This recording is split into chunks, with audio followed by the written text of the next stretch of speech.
Bonjour, bienvenue dans cette vidéo qui va s'intituler Comment choisir votre prestataire Odoo. C'est une vidéo que j'ai préparée personnellement pour vous, pour qu'on puisse vous aider en fait à choisir votre projet Odoo. Si vous voulez mettre en place une solution ERP basée sur Odoo pour la gestion de votre entreprise, ou bien si vous avez déjà une application qui tourne sous Odoo et que vous êtes maintenant à la recherche des prestataires pour faire la maintenance et l'évolution de votre application. Je m'appelle Jules, je suis le fondateur de Casia. On est une société qui est basée à Madagascar. On est intégrateur ERP spécialisé sur Odoo et sur d'autres technologies web. Nous proposons plusieurs services sur Odoo, que ce soit sur l'implémentation, la customisation, les développements spécifiques, l'intégration des thèmes ou bien sur les sessions de formation fonctionnelle et technique pour vous accompagner à prendre en main Odoo. Nous avons déjà réalisé une quarantaine de projets au niveau national et international sur Odoo. On compte maintenant une dizaine de collaborateurs internes et on a aussi des consultants qui travaillent avec nous, qui nous accompagnent dans la réalisation d'un projet, mais qui intervient d'une manière ponctuelle sur le projet. Cette vidéo, je vous invite vraiment à suivre jusqu'au bout. N'hésitez pas à poser vos commentaires, vos questions ou à rajouter des points s'il y a des points que vous pensez manquants. N'hésitez pas aussi à partager cette vidéo autour de vous parce qu'il se peut qu'il y a quelqu'un, une société qui a besoin de voir cette vidéo. Donc, je vous invite à rester jusqu'au bout et à partager la vidéo. Rentrons maintenant dans le vif du sujet. J'ai préparé ici 10 questions que vous devez absolument poser à votre prestataire Odoo avant de lancer la réalisation de votre projet. Les questions que je vais aborder ici, ce sont des questions de référence pour que vous puissiez évaluer le prestataire, pour que vous aider à choisir le bon prestataire et surtout de voir toutes les manières et comment le prestataire va réaliser votre projet. Donc tout ça, c'est à poser avant de lancer votre projet Odoo. Première question, est-ce que le prestataire est partenaire Odoo? Pourquoi on pose cette question? Parce que être partenaire Odoo, ça signifie que le prestataire est entièrement formé sur la version entreprise. Le prestataire a accès à la version entreprise, bien sûr. Le prestataire est en relation directe avec un account manager chez Odoo pour accompagner le prestataire sur la mise en place de votre logiciel, mais aussi pour remédier à des éventuels problèmes au cours de la réalisation du projet. Ça veut dire aussi que le prestataire a accès à plusieurs formations qui sont proposées par Odoo spécifiquement pour les prestataires, pour les accompagner en fait sur la méthodologie à utiliser pour la réalisation d'un projet sur Odoo. Nous avons plusieurs types de prestations pour réaliser votre projet. Vous pouvez par exemple choisir un freelance avec un coût moins élevé, mais qui n'a pas forcément toutes les compétences techniques nécessaires pour réaliser un projet. Comme vous savez déjà, il y a pas mal de compétences techniques nécessaires pour réaliser un projet, ou bien choisir une société offshore qui propose un prix vraiment très attractif, très compétitif, mais qui ont toutes les compétences nécessaires pour réaliser votre projet Odoo. Comme vous savez déjà, réaliser un projet Odoo, ça demande énormément de compétences, que ce soit au niveau de l'analyse fonctionnelle des besoins clients, la qualification des besoins clients, au niveau de l'installation du serveur et de l'infrastructure, les normes de sécurité qui doivent être déployées pour sécuriser votre application, le système de backup aussi pour éviter la perte de données, tout ça. Donc ça demande énormément de compétences pour gérer un projet Odoo. Donc ça, c'est une première question que vous devez aborder avec votre prestataire. Deuxième question, quelles sont les références clients de prestataire? Ça aussi, c'est une question vraiment très importante pour que vous puissiez avoir une idée en fait sur les domaines d'expertise du prestataire, pour que vous puissiez avoir sur les domaines dans lesquels le prestataire a déjà intervenu et aussi pour voir dans quelle version le prestataire a déjà travaillé. Ça vous donne vraiment une idée sur la taille du projet que le prestataire a déjà bouclé. Ça vous donne vraiment sur le professionnalisme, sur la manière dont le prestataire a réalisé le projet, et aussi pour vous puissiez évaluer en fait les compétences techniques d'une manière générale du prestataire. Donc, deuxième question posée aussi sur votre prestataire.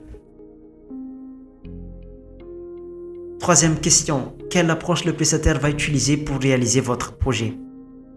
Ça aussi, c'est une question importante. Pourquoi? Parce que la réalisation d'un projet sur Odoo est différente d'un prestataire à un autre. Chacun a sa façon de travailler, mais c'est à vous de voir quelles sont les bonnes manières qui vous conviennent pour réaliser votre projet. Ça commence généralement par l'analyse de vos besoins, le cadrage de vos besoins, et après la rédaction des spécifications fonctionnelles ou techniques du projet, la rédaction du contrat, l'implémentation et la configuration du module, le déploiement du serveur et tout ça. Donc, il y a pas mal de procédures, mais c'est à vous de voir quelles sont les bonnes manières que vous voulez avancer avec votre prestataire pour réaliser votre projet sur Odoo. Quatrième question que vous devez poser aussi, comment l'infrastructure du projet sera gérée? Comme vous savez déjà, mettre en place un projet sur Odoo nécessite au moins, généralement, 3 environnements. Premièrement, l'environnement de développement qui est utilisé par le prestataire pour faire les tests en interne avec l'équipe de développeurs. Deuxième environnement, c'est l'environnement pré-prod dans lequel vous avez besoin pour faire la recette de toutes les fonctionnalités qui sont livrées par le prestataire. Et troisième environnement, c'est l'environnement de production dans lequel on va mettre en production votre application. Donc, comment l'infrastructure du projet sera gérée? Il y a aussi la question par rapport à l'hébergement.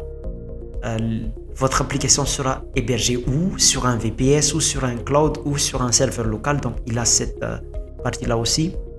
Le système d'intégration et de déploiement, est-ce que ce sera automatisé aussi? Comment les normes de sécurité, comment sont les normes de sécurité qui sont déployées sur les serveurs?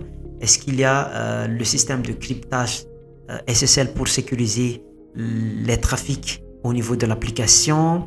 Est-ce qu'il y a un système de backup automatique qui sont déployés sur le serveur? Donc, il y a tout ça à mettre en place.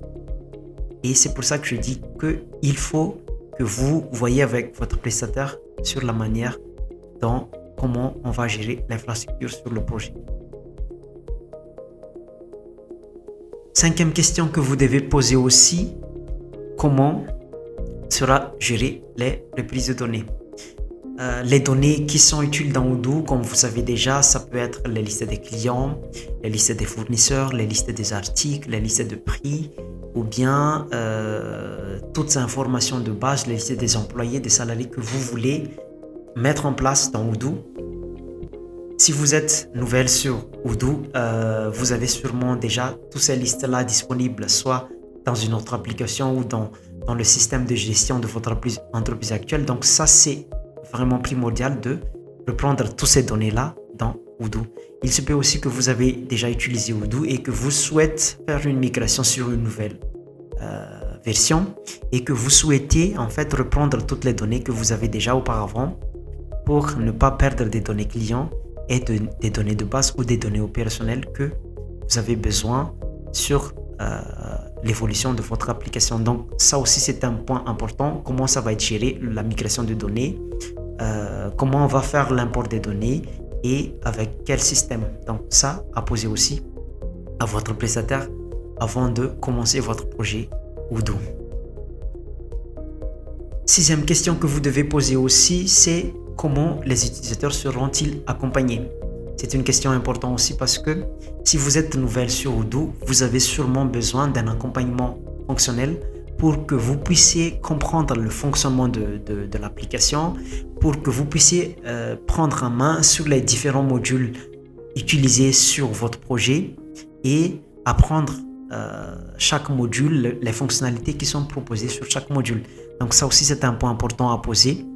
Dès qu'il y a une livraison qui sont effectuées par votre prestataire, normalement, vous devez être accompagné pour faire le test de livraison.